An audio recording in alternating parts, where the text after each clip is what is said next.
What if the secret to a profound sense of peace isn't in doing more, but in doing absolutely nothing? We're constantly told to hustle, to be productive.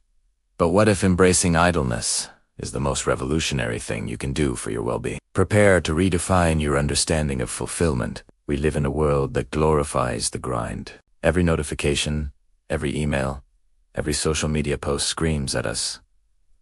Do more, achieve more. Our calendars are packed, our to-do lists are endless, and our minds are constantly racing. We've been sold a myth. The myth of constant productivity. This hustle culture, especially as we navigate the complexities of modern life, promises fulfillment at the end of a long, exhausting road. But for so many of us, that road only leads to burnout, anxiety, and a nagging feeling that something is missing. We're busy, but are we truly happy?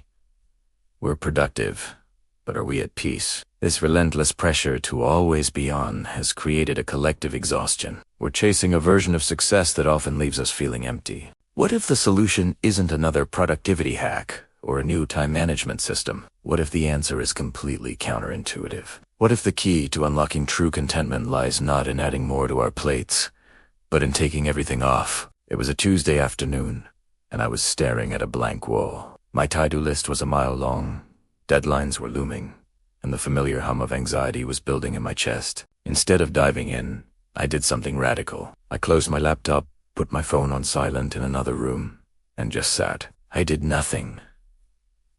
At first, it was uncomfortable. My mind raced, listing all the things I should be doing. Guilt crept in, but after about 10 minutes, something shifted. The mental chatter started to quiet down. The tightness in my shoulders began to release. A sense of calm washed over me, a stillness I hadn't felt in years. This is the first unexpected gift of idleness. Immediate mental and emotional relief. When we intentionally step away from the noise, we give our nervous system a chance to reset. In that quiet space, another surprising thing happened. An elegant solution to a work problem I'd been struggling with for days just appeared in my mind. It wasn't forced. It floated up effortlessly from the quiet. This is the second gift. Clarity and creativity. Our brains are incredible problem-solving machines. But they need downtime to process information and connect disparate ideas. When we're constantly feeding them new stimuli, they never get the chance to do their deep work. Think of it like this. Your mind is a library. If you're constantly running around, frantically pulling books off the shelves, you'll just make a mess. But if you sit quietly in the center of the room, the right book, the right idea will often find its way to you. I remember another time, sitting on a park bench, just watching the world go by.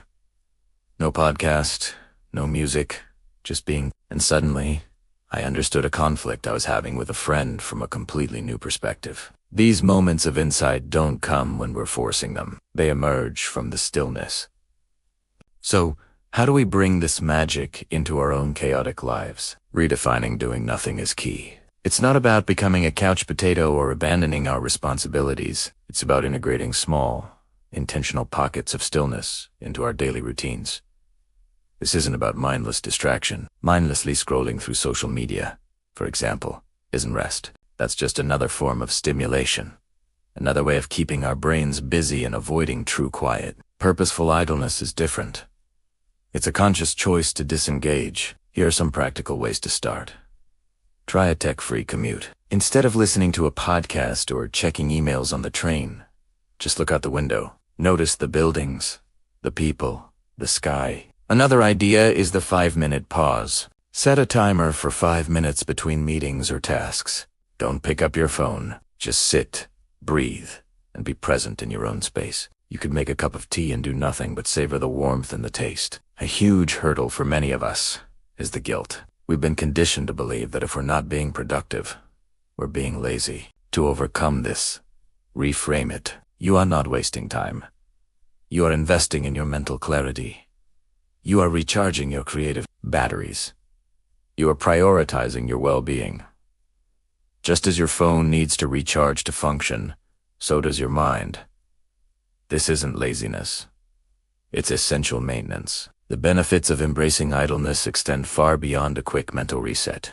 When we make nothing time a regular practice, the long-term impacts are profound. Think about your overall well-being, consistently giving your mind a break and lower stress levels, which has a ripple effect on your physical health, improving everything from sleep quality to immune function. This is the concept of deep rest, a state of restoration that goes much deeper than just sleeping. It rejuvenates you on a cellular level. It also transforms our relationships. When we're less stressed and more present, we show up as better partners, friends, and parents. We listen more deeply. We connect more authentically because we aren't just running on fumes, reacting to everything around us.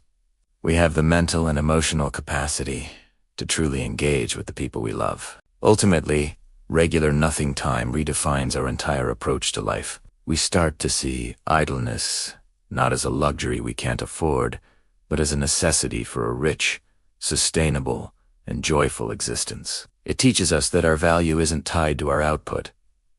Our worth comes from simply being. So, I want to invite you to embrace the joy of doing nothing. It's a simple act of rebellion in a world that demands our constant attention. It's a quiet revolution for your own soul. The most profound peace and the most unexpected joys are often found not in the hustle, but in the hush. They are discovered in the moments when we give ourselves permission to simply exist. Here is a simple challenge for you to try this week. Find just 10 minutes each day to do absolutely nothing. No phone, no TV, no books, no chores. You can sit by a window, lie on the floor, or stand in your backyard. Just be. At the end of the week, I would love for you to come back here and share your experience in the comments. What did you notice? How did it feel?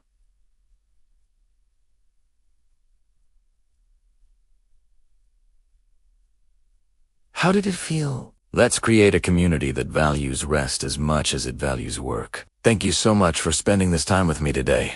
If this message resonated with you, please give this video a thumbs up and consider subscribing for more content on living a more intentional and peaceful life. I'll see you in the next one.